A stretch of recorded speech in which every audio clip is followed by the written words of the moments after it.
My topic today is divine providence and purpose.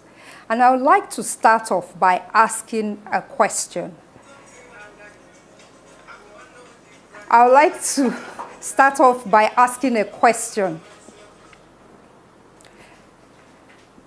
Why do supposedly bad things happen to good people?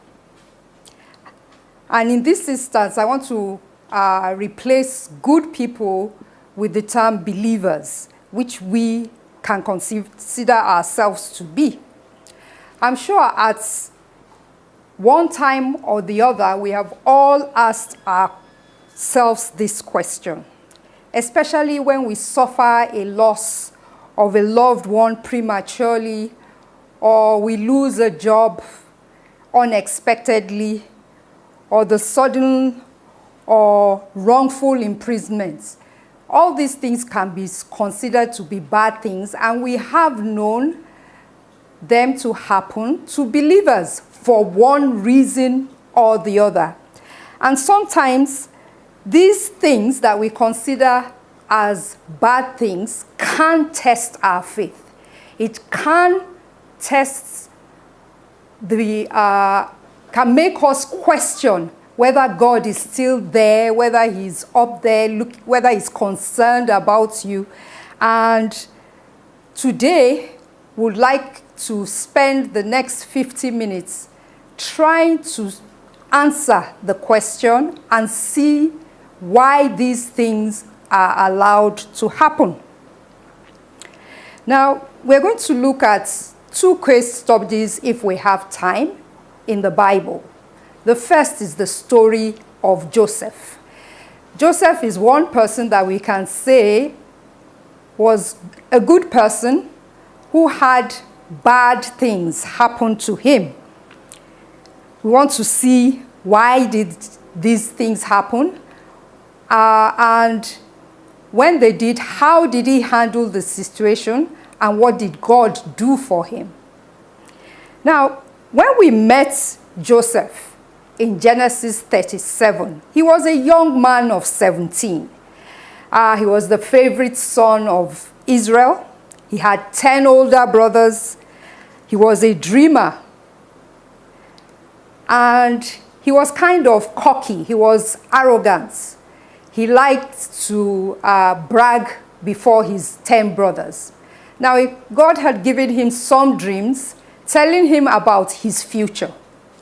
And as young as he was, he went and immediately told his brothers the dream he had. These dreams had shown that he would have rulership over his brothers. And because of this, naturally, the brothers did not like him. They hated him. I mean, they felt that, who is he? How could he have such dreams that would purport them bowing down to him? They hated him, and it got so bad that they wanted to get rid of him. In fact, they connived and proposed to kill him.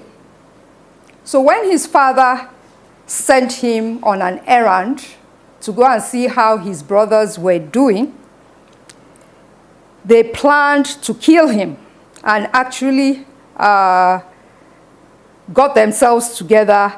But for Reuben, his eldest brother, who intervened, I mean, maybe that Reuben had a guilty conscience of some sort and said, oh no, don't let us kill him. Let us just put him in a dry well. And then while they did that, expecting that he would die there naturally of his own, starving to death. But then they saw some Egyptian traders from afar and decided to sell Joseph as a slave to the Egyptians. Now, this is a bad thing. Imagine you, the favorite son of your father, probably very pampered and lived a soft life, for him not to be out in the field with his brothers brothers meant that he was kind of pampered. And his father had sewn him this beautiful coat of many colors, which also was a cause of jealousy with his elder brothers. Anyway, they sold him off to slavery in Egypt. And that's how he found himself in Egypt. There, he must have realized that he's in a place where he has no father, no mother, no one to look after him. But he decided to be of good cheer, and he was a good person. He believed his God, and God favored him. It was written in Genesis 39 verse 2 that the Lord was with Joseph so that he prospered and he was highly favored. He lived in the house of an Egyptian leader called Potiphar, and God gave him favor in Potiphar's sight. He was so trusted and by his boss, Potiphar, and Potiphar liked Joseph, that he made him what we would now call an executive assistant or a personal assistant. He was head of everything that Potiphar owned. The only thing that Potiphar did not put under him was his wife. He was that favored, and he did his work diligently. But Potiphar's wife took a liking to him and was physically attracted to Joseph.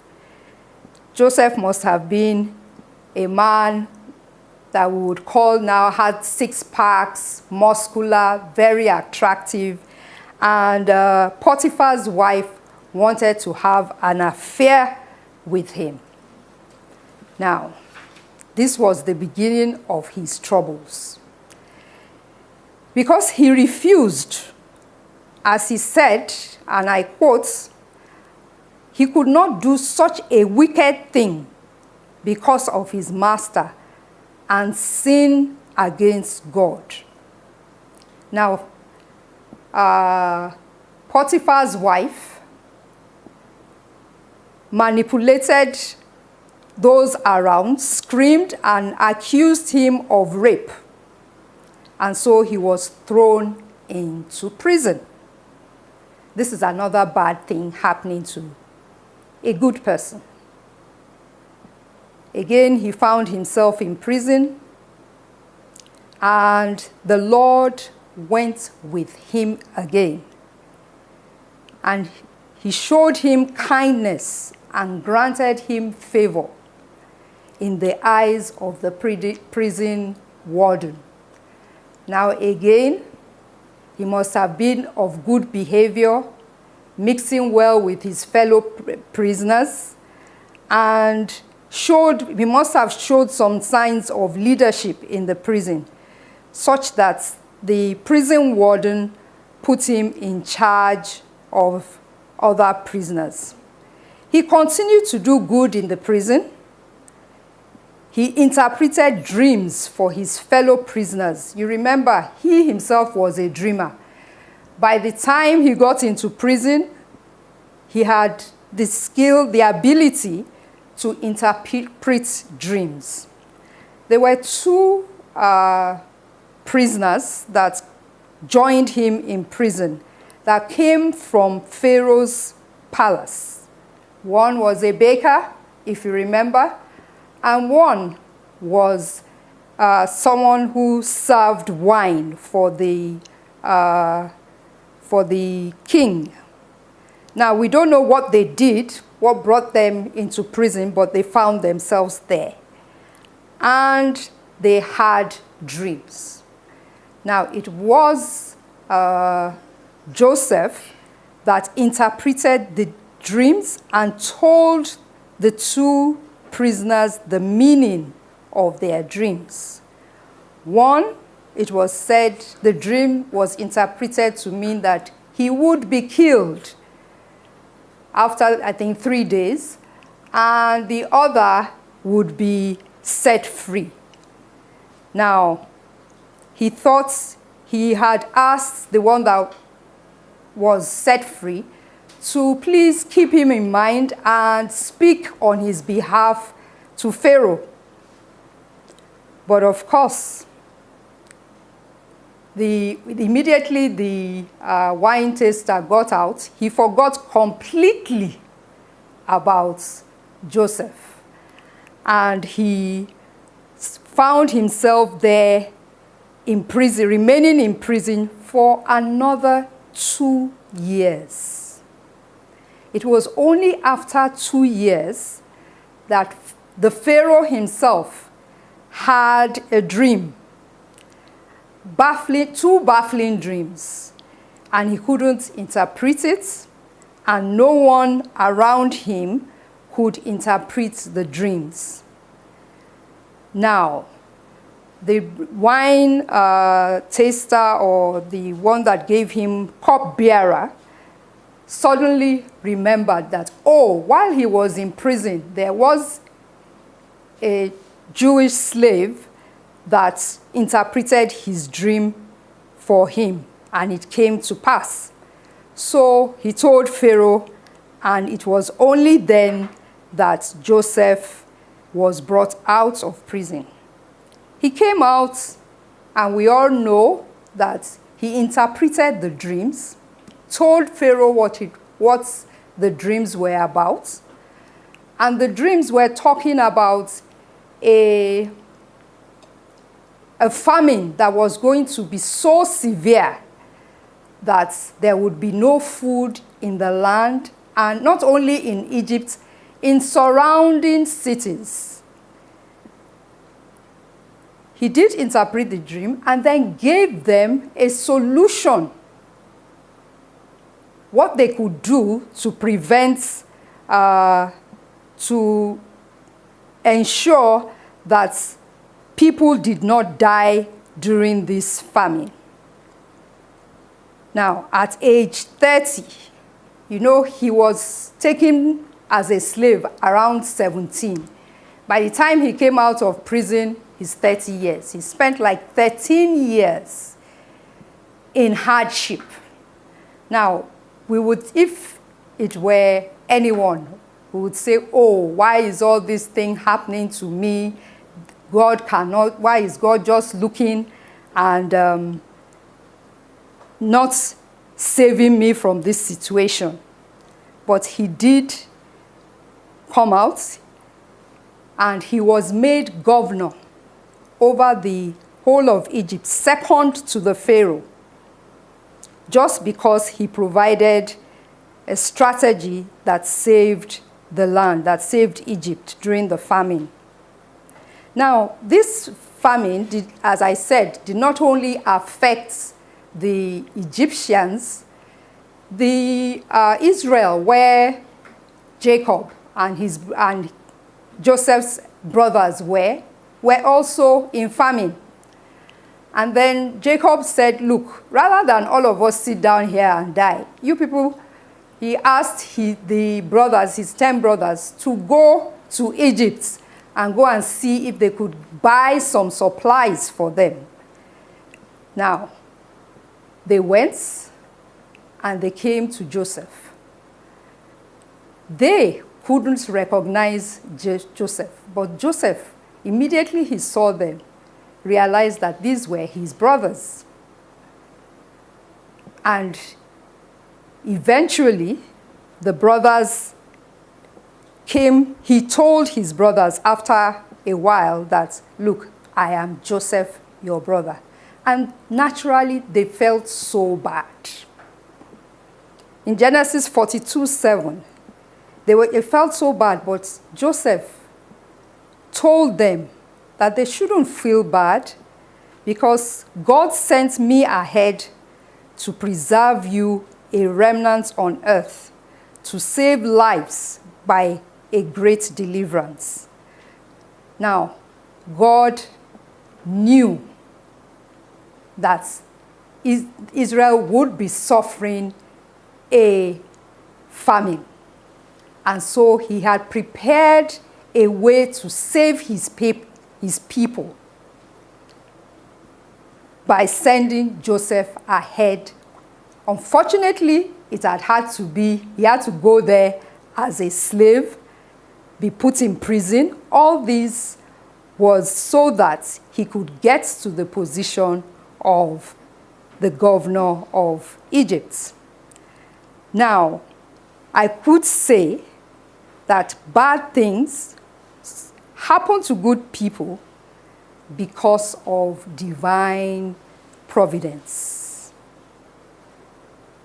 I would explain what that means, but I would also want us to look at another story. This is also a story that we would commonly know.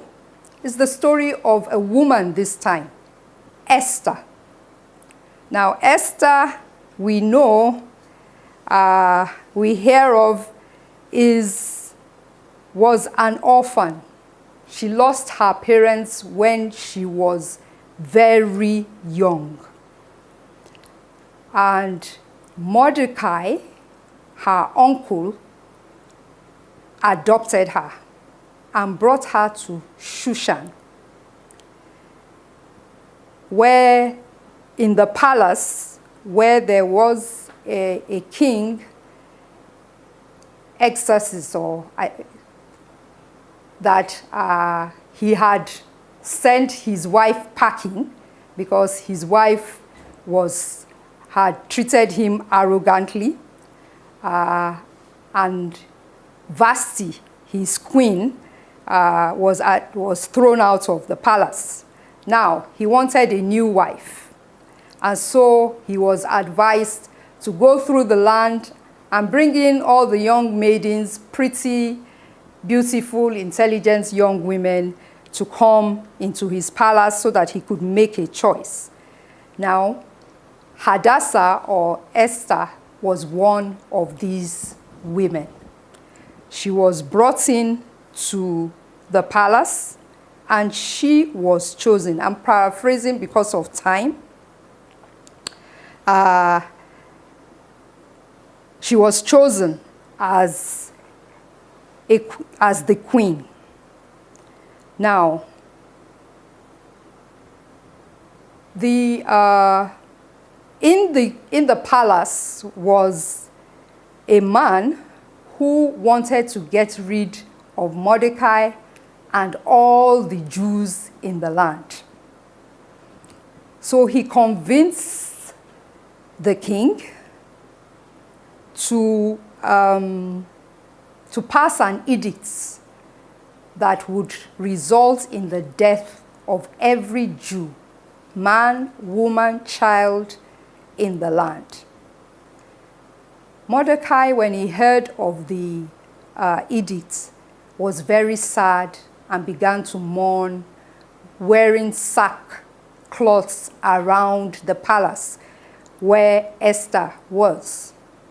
Now, Esther heard, she was told that her uncle is mourning around the palace area. And so she sent word to her uncle, sent him a change of clothes, that, why are you wearing sackcloth? Who died? But the uncle now told her of the edicts that had been passed and that she would need to do something to save the Jews. Now,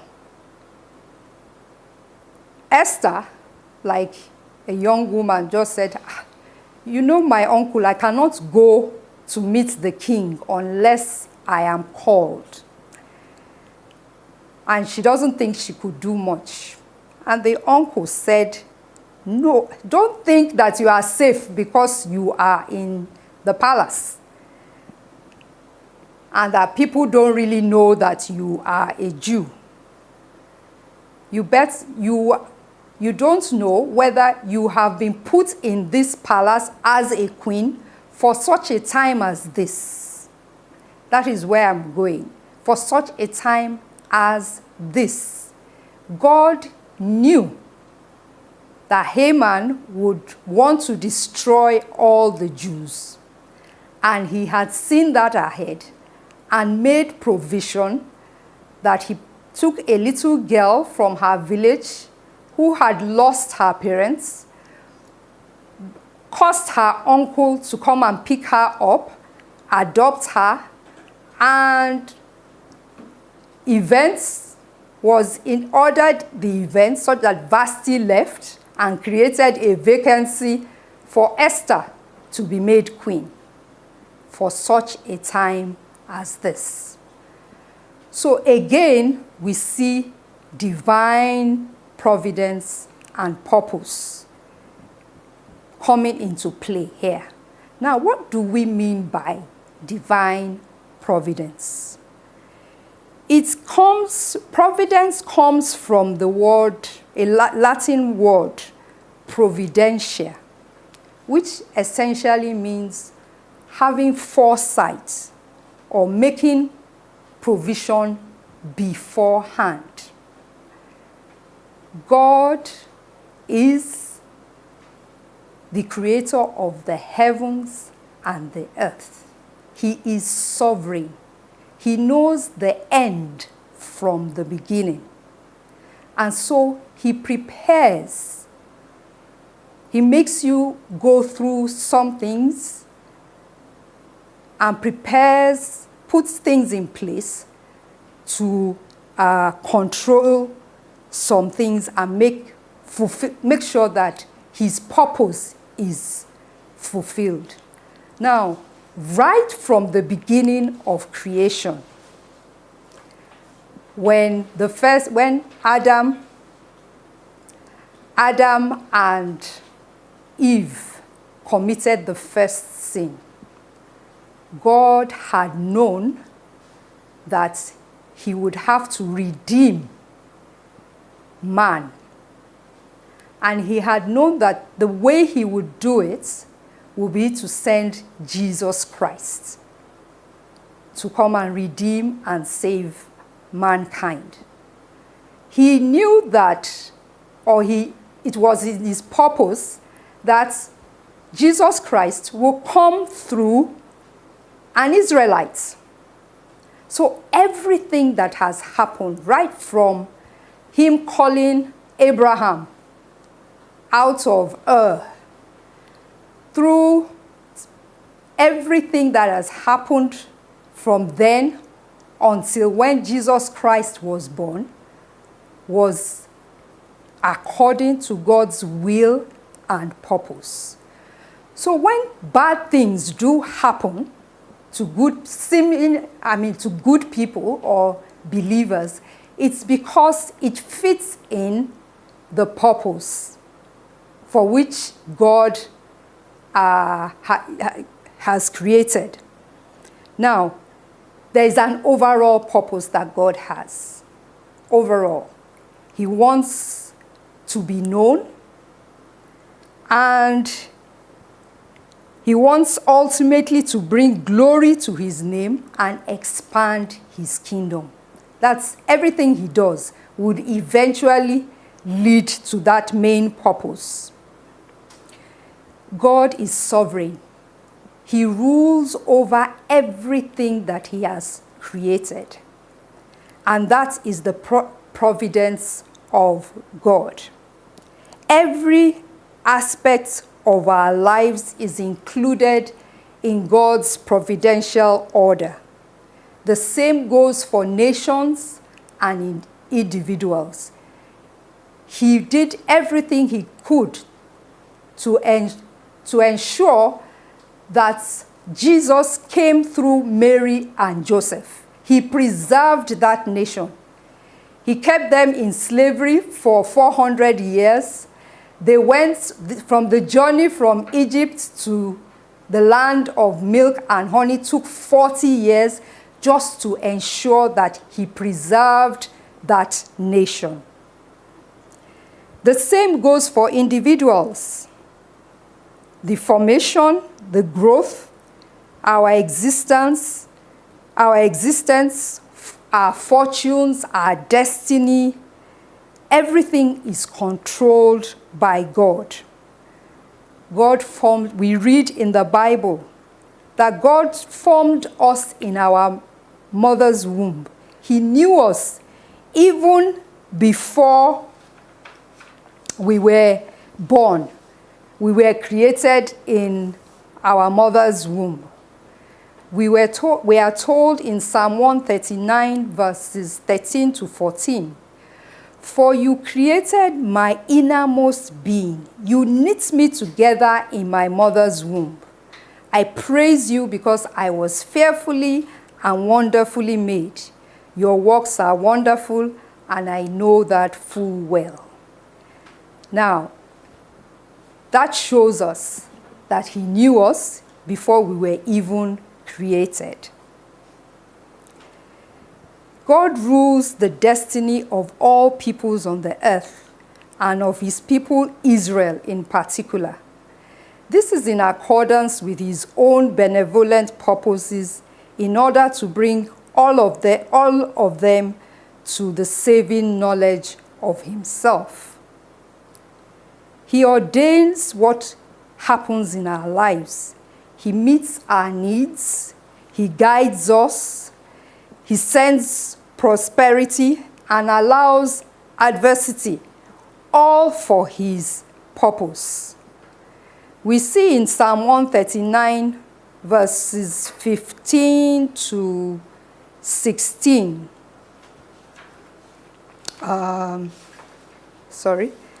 "My frame was not hidden from you when I was made in the secret place, when I was woven together in the depths of the earth. Your eyes saw my unformed body.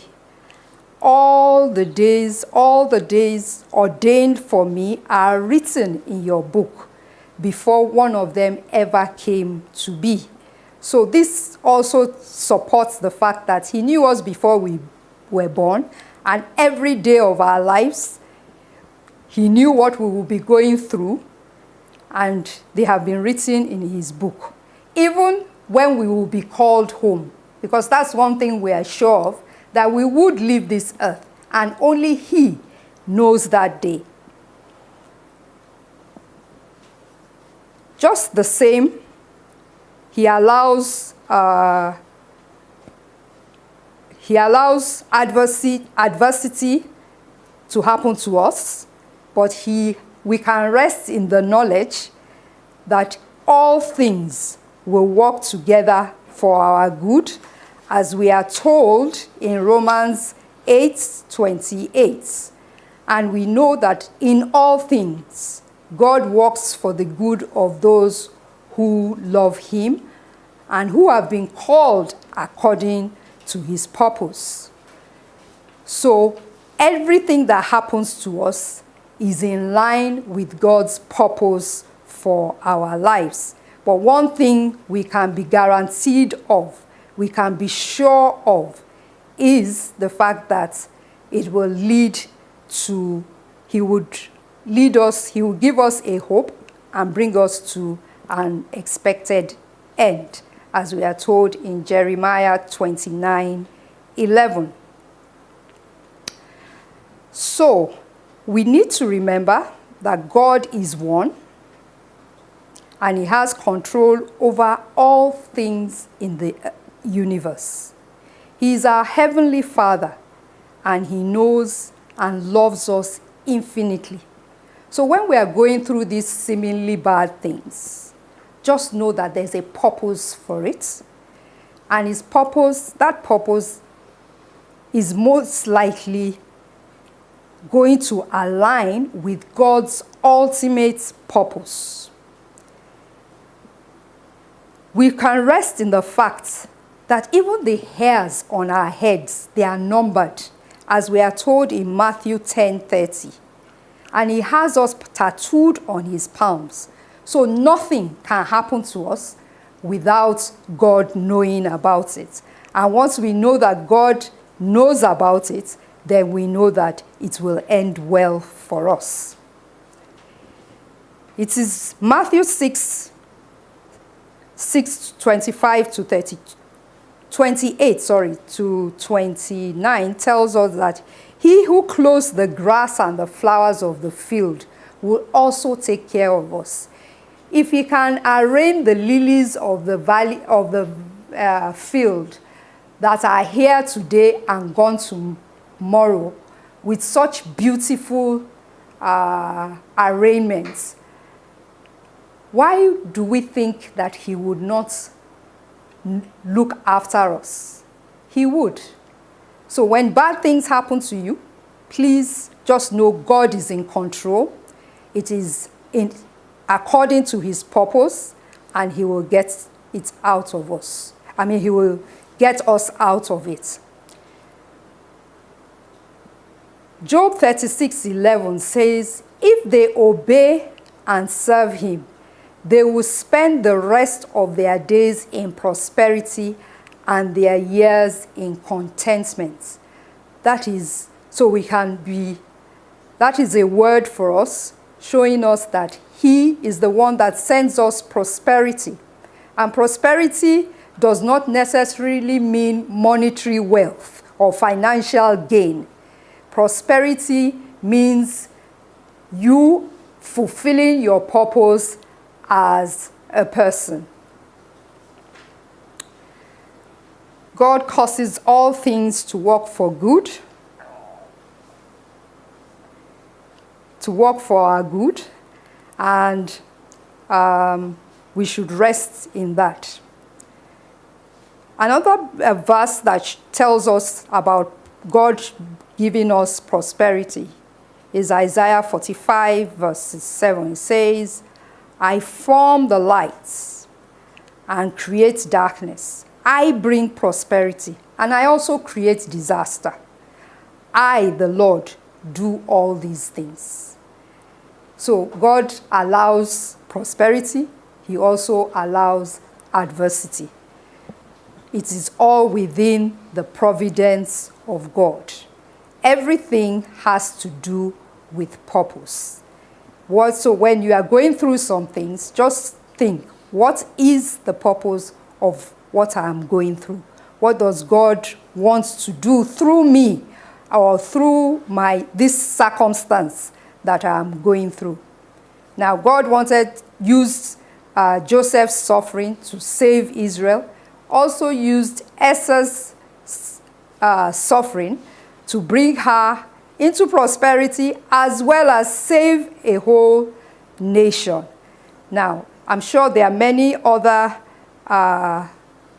places in the Bible where people have suffered, and only because God wanted to probably save the nation. Now,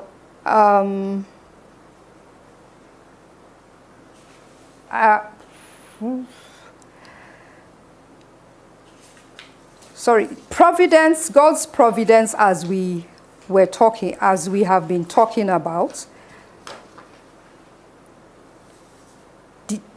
depends on the sovereignty of God. It shows that God is sovereign in all instances that happen in the universe. Everything he created, in both animate and inanimate things, circumstances, events, so long as it is happening either on earth or in heaven, God is sovereign.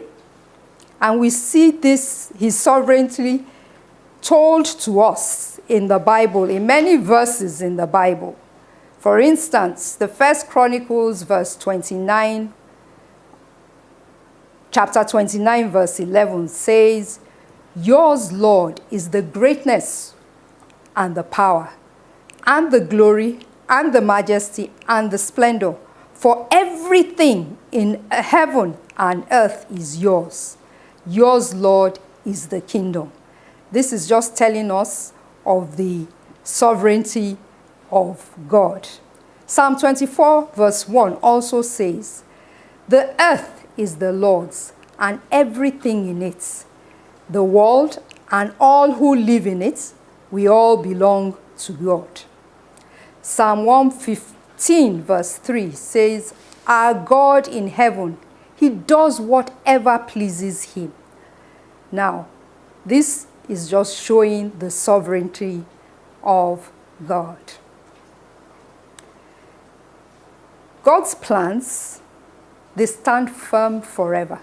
As we are told in Psalm 33 verse 11, the purposes of his heart, they go through all generations. This major ultimate purpose of God, to bring glory to his name and to expand the kingdom, it will be handed over from generation to generation.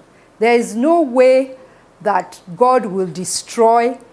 There's no world war that will happen, that God will not leave a remnant unless he has decided that it is time for our king to come back.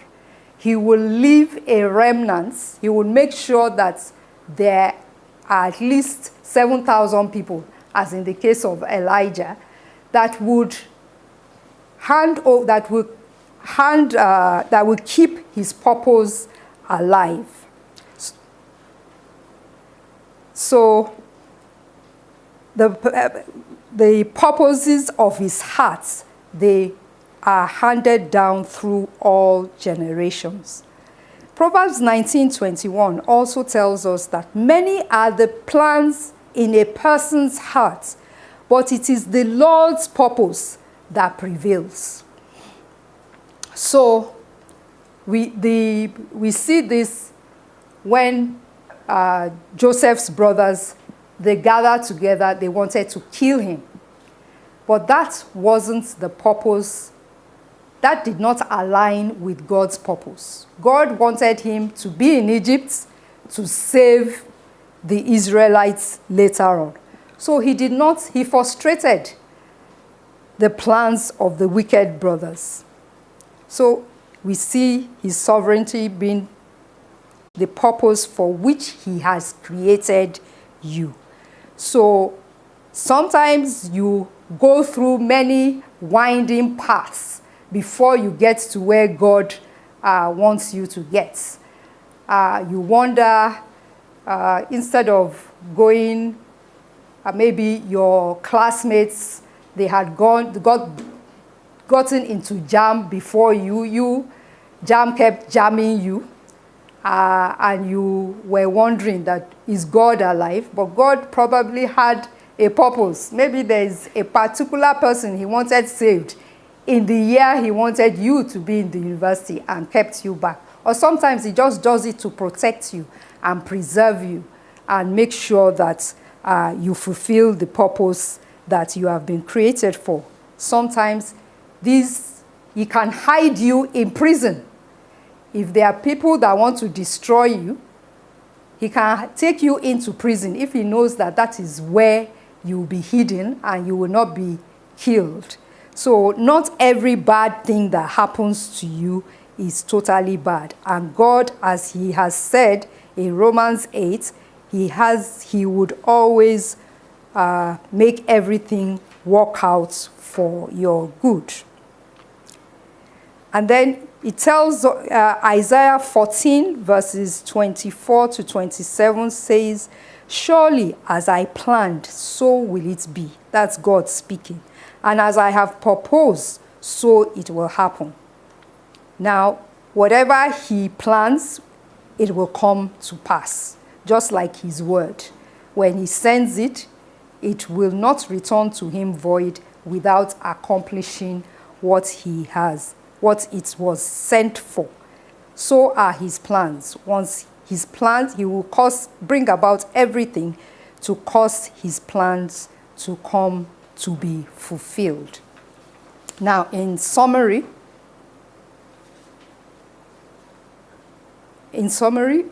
God's providence and purpose. God has a purpose for everything and for everyone, and we all will fulfill purpose. Sometimes we may deviate from the path to fulfilling purpose, but God has a way of bringing us back and ensuring that we fulfill the purpose for which we are created, because he is sovereign. He allows good things to happen to us. He allows bad things to happen to us. Or he may allow bad things to happen just to fulfill purpose. He is in control of everything that is happening in the universe. We may not know the purpose of it. I'm sure the Ukraine war, it is in alignment with God's purpose. And he, the God that causes wars to cease, will bring it to an end when the purpose for which that war started is concluded. So I would like to encourage you that even when you are going through some things and they don't look good to you, or you don't understand, do not lean on your own understanding. Go back to God. You are free to ask God questions. You are free to ask him questions. God, I don't understand what is happening. Please explain, reveal your purpose, the purpose of this circumstance in my life to me. If he wants you to know, he will tell you the purpose. If he thinks you do not have a need to know, because he's someone who also operates on a need to know basis.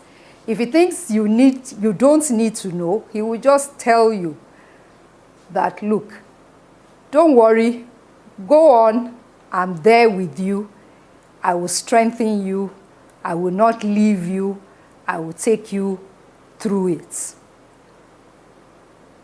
Just like when I think it was Paul that had these ailments that he had prayed to God 3 times to take away from him, but God chose not to, and just told him that my grace is sufficient for you.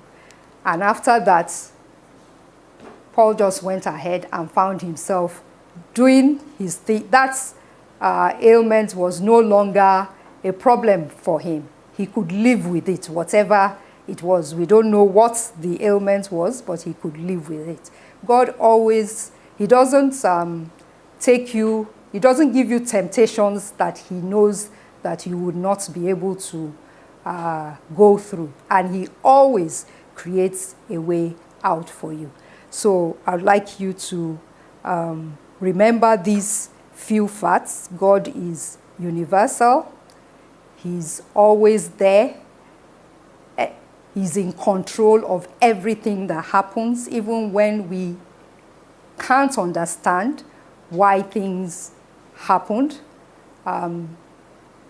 We saw in the year 2020, when all of a sudden we had a pandemic, something that many of us alive then we had never seen in our lives. It didn't make sense, but he took us through it. Some people lost their lives. Some people lost loved ones. But I'm sure if it doesn't make sense to us here, by the time we get to be with the Lord, everything will be made clear to us. So it's all part of the providence of God.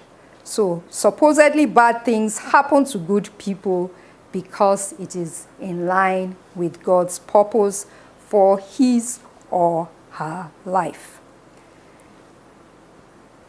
So I would like to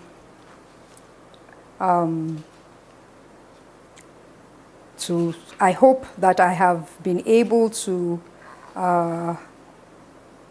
explain clearly what God's providence means and how it is related to your purpose. Thank you.